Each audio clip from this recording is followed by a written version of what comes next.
الناس اللي دارين مديناتهم محنينكم الودينات، الوليدات الصغار، الناس الكبار تمشي للحمام كيتكبلك فيها الماء، تبات يا وليداتي متزنزن عليكم.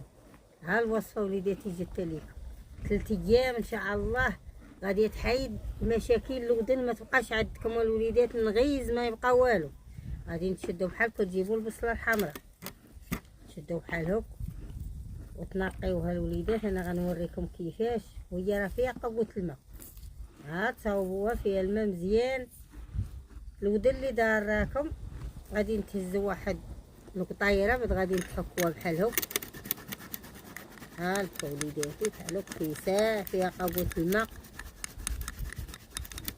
ها انتم تبارك الله شحال تاع الماء. غادي تشدوا بحال هكا، فيها الماء مزيان. غادي تشدوا بحال هكا تاخذوا واحد شويه تاع القطن وتشدها. هاد الودن اللي داراك دير فيها واحد النقايطه تبقى مسند عليها شويه. الا كانت في الودن الاخرى خليتها يمشي هاد اللي فيها الودن هذا دير بحال هكا ثاني وتسيب في الاخرى. كانت عاودن وحده نقايطه وحده وليداتي ديال البصله ما تفوتوهاش، وتاخذوا واحد شويه وتدهنوا به الودن. ديروها الصباح بكري وفي الليل باش تبغيو تنعسوا. 3 ايام ما يبقاش عندكم الام الودن نهائيا.